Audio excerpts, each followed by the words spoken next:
two, one.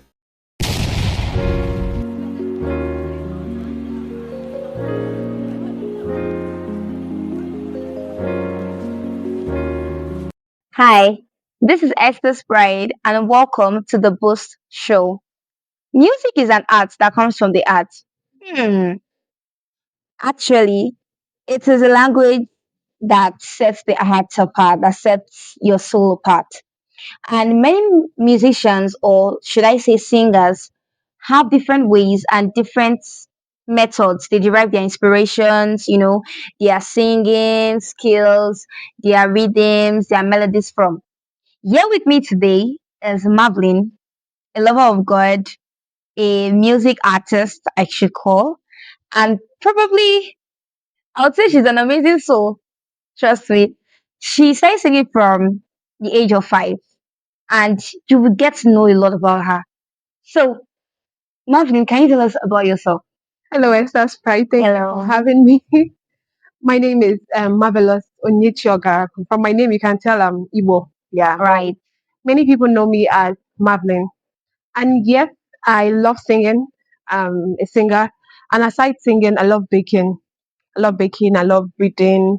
I love traveling sometimes. I love traveling sometimes. And Mm-hmm. I love God. Of course, very Like obvious. you said, I love God. And I love legal matters too. Wow. That's basically. So if I have any issues, now she will call you sharp sharp. You can't. No, Please I come. won't have issues. I don't think I will have issues. Even if you don't, it's good you know you're right. So, Okay. So today I would love you to tell me what do you know about, like, what could you say about a singer's mindset? a singer's mindset. Okay, that's deep. So maybe we start from the root word. Okay. Singer, then mindset. Let's start from mindset. Okay. Mindset is like an opinion, an attitude. Okay, a mental preparation of someone's state. Okay. Okay. Now for singers, like it an opinion, like I said, of a singer, the mental preparation, the self care a singer gives to his or herself before he does music or sings, what he understands music to be, not just about people's point of view, but his own perspective of what music is. Wow, So that's a that's singer. amazing. That's amazing. Thank you so much. There are many singers that go through a lot of stage frights, stage tension. When they get on stage, they are always very, very scared, I should say, Yeah. about how they're going to perform. So, what can you say, or how can you help these singers to, probably eradicate this or overcome this stage Stage fright? fright. Stage fright. I think everyone goes through fright once upon a time in their life. It's not, even if it's not Actually. about music, Mm-hmm. it's about one thing. Once you're about doing something for the first time, the fear will come. That's what fright is. Okay. So I think, did I really battle with stage fright that way? I don't think I really did. Wow. I started singing at a very young age, and having a dad or parents that sing and a family that sing, they were always there to support me. The fight wasn't so much, but I believe that every singer that wants song or is singing, Mm-hmm. they suffered stage fright at a particular time. Now you ask, how do they overcome it? First of all, you chose to sing. Okay. So before True. you made that decision, it's obvious that you believe this is worth it.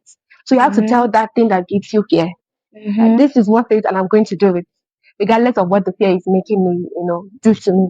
So the first stage to overcoming stage fright All right. is, I would say, preparation. Okay. Preparation. Okay, so this preparation, how is it like? Is it that they should just, how do they go about this preparation? This preparation. Okay.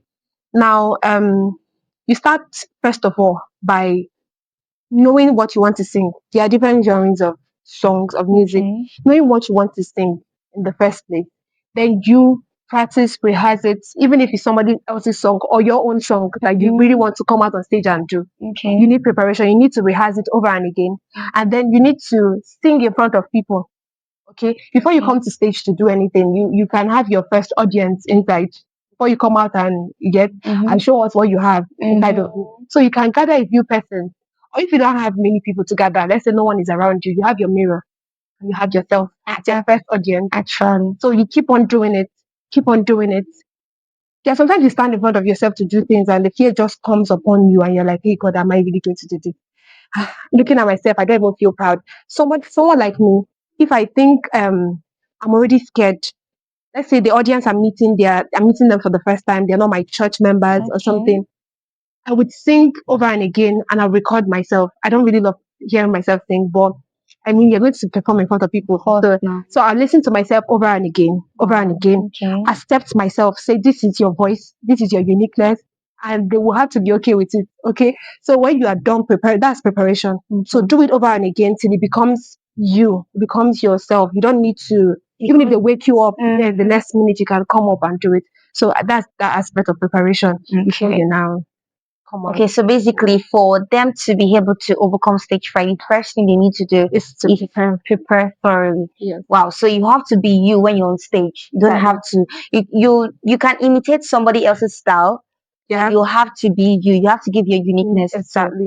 thank you very much. That was really, really amazing and brilliant. Thank you. I wonder you're very fine. Okay, so the next question I have for you, ma'am, is okay. How do they overcome anxiety and pressure? You know, aside preparing thoroughly and a lot of preparation, there can still be this anxiety, there can still be this pressure that okay, even if I can face these people, I'm still very anxious, I'm still very much pressured. What should I do? Hmm. Anxiety fights. Yeah, it's true. I think I had a thing. I can't remember the person actually. She was talking about feeling having cold feet before coming on stage, and it happens to her very often. And I was very surprised because she's a very I can't remember who the person is right now. She's a very known, renowned singer, and you are very scared having cold feet. So sometimes people get anxious because they think they have not prepared enough. Okay. Remember, anxiety comes most times um when people have done things over and again and maybe they're not sure if this one is going to be better than the last one they did or something of that nature. So the best way to do handle anxiety is there's no rocket science or a particular way of doing it. But someone like me, I'm going to give myself as an example. I speak to myself over and again. Whether you are scared or not, you're still going to come there. So whether you're anxious, just calm down. You've prepared enough. You've done well. You've really done your own part. So the God factor is there. Sometimes you just need to pray in tongues. Yeah. You need to just pray in tongues. What that anxiousness might just be a call to your spirit that something is off, something should be attended to. Maybe if you need to do another vocal warm up after your tongue session, maybe okay, let me just do the way I sounded a few minutes before now wasn't so good. Those are the things that stir up anxiety. So just make sure you cross every T and I and everything. Calm down. Take a deep breath. Take a deep breath. It works very well. So take a deep breath and then even sometimes when you're on stage, you still feel anxious. Yeah. So you can still sometimes people buy time or they get their selves back, their courage by saying some words when you get on stage. How are you guys?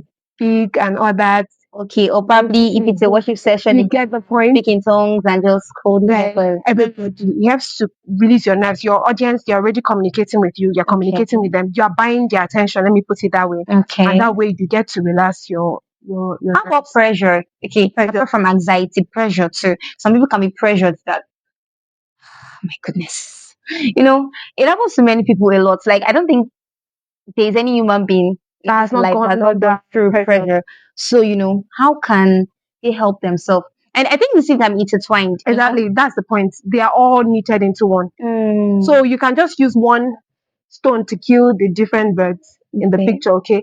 Most times people feel pressure because their colleague or their counterpart is singing better than them. Or just mean, especially if somebody, let's say you have administration in church and the person that ministered before you, people are already on fire. Jesus. What am I bringing on stage that is better than this?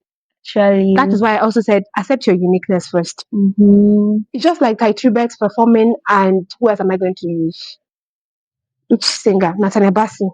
Okay. These are gospel singers, but they have their own. There's an expectation in the minds of people for each one of them. If Nathaniel Bassey comes on stage to become Ty Tribet, people are going to. It's not like it's bad, but people are going to be like, this is not. This is not. So tell yourself first, you have a uniqueness inside of you, and that uniqueness is what you're about to show the world. Okay, so don't be so pressured that I may not get this right. That, like I said, they are intertwined into one. Actually. So take a deep breath, have self courage, pray. it helps and accepts your musicality. I put it that way. That's amazing. Thank you so much. And to our viewers there, many times people go through pressure, they go through anxiety, and I would first of all say it's normal Yeah. for you to go through this thing. So it is something that you can overcome. Don't see it as something that is part of you. It's just like a phase that comes and goes.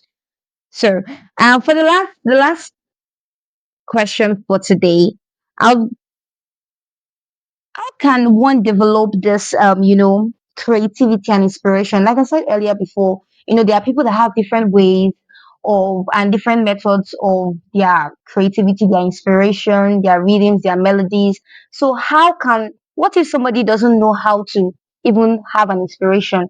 So how can they have an inspiration and create something really, really beautiful for them? Wow.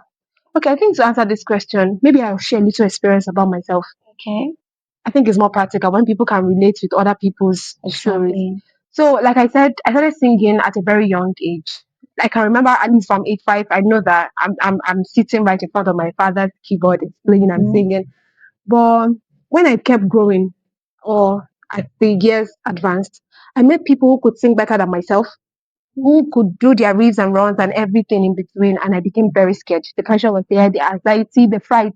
Me that used to be very okay on stage doing my stuff. Then at a teenage age, at a particular time, when the anxiety really got very bad, I thank God for good singing mentors, people who had gone ahead of me. Is another thing. Having good coaches who are going to get you through. So I didn't even get I wanted to be other people. I didn't want to be me again. I didn't want to have my own style. I wanted to share. It's not bad to copy or try to imitate good things, but I just wanted to leave that uniqueness. It doesn't matter. There was no inspiration. There was no creativity. So these people now made me understand that this my musical coaches, they were in form of choir directors then, okay, but they were coaching me big time.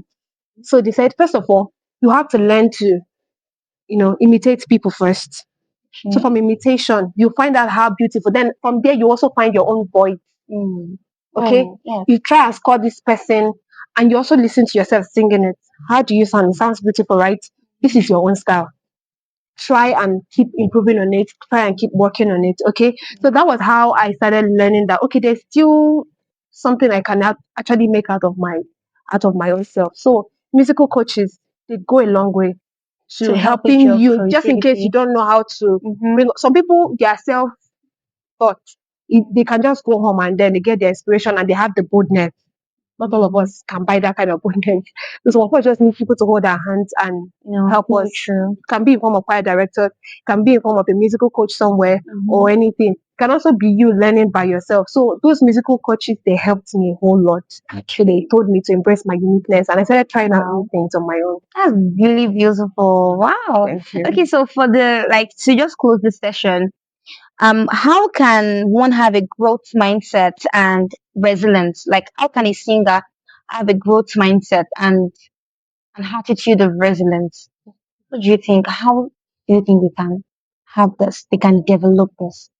One of the signs of a living thing or something that is healthy is growth. Yes. Okay, so apart from music, every other thing you should do in life that is worth it should grow. Business, whatever. So it's not enough to be an excited singer now that you can sing very well. They are healing you, that you are, you are doing this, you are doing that. You should keep on working, keep on rehearsing, keep on singing, keep on growing, keep on eating healthy. I would say that everything that you're supposed to do that will enhance your music, keep doing it. Attend concerts. Sometimes you don't know that it helps. Attend concerts, go for do things, try out your own skills, learn breath control. And then, like I said before, the pressure will come. Nobody will take it away from you just because people will keep on pressurizing you. Okay? But you have to learn that this is what you call it. I was listening to Sherry Potter today. Yeah.